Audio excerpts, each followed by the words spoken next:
नमस्कार कृषीप्रेमी मित्रांनो. आज आपण बघणार आहोत झेंडू पिकाचा सुरुवातीपासूनचा प्रवास. सर्वप्रथम जमिनीची चांगली मशागत करून 18 जुलै रोजी लागवडीसाठी बेड मेकरद्वारे बेड तयार करून घेतली.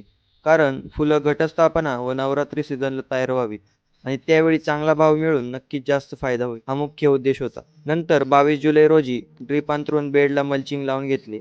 23 जुलै रोजी जास्त पाणी देऊन रोपांना ट्रायकोडर्मा बुरशीनाशकमध्ये बुडवून लागवड करून घेतली. रोपांची काल्प येल्लो आणि काल्प ऑरेंज या व्हरायटी घेतल्या, कारण त्यांना बाजारात जास्त मागणी असल्यामुळे उत्पादनाला चांगला भाव मिळतो.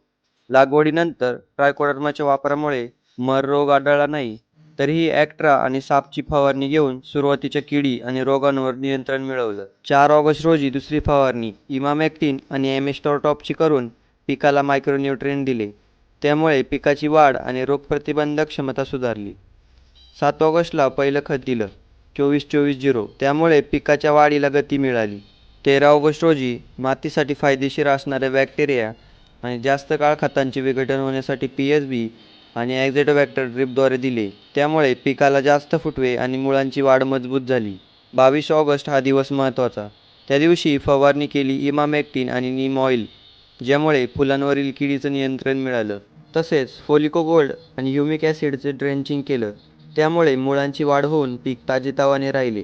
28 ऑगस्ट रोजी 052-34 खताची देणगी देऊन पिकाला फुलधारणेसाठी आवश्यक अन्नद्रव्ये पुरवली.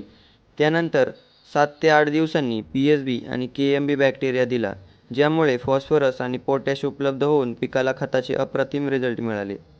शेवटच्या खतानंतर अजून पुढे योग्य वेळी लागणारी खते दिल्यास झेंडू पीक अजून जोमदार वाढतं आणि भरघोस उत्पादन हमखास मिळतं. झेंडू पीक कमी दिवसात जास्त उत्पन्न मिळवून देते, त्यामुळे शेतकऱ्यांना जास्त नफा होऊ शकतो. आणि लक्षात ठेवा, योग्य वेळी फवारणी, खत व्यवस्थापन आणि सेंद्रिय उपाय वापरले तर कमी खर्चात झेंडू पिकात हमखास यश मिळतं. धन्यवाद.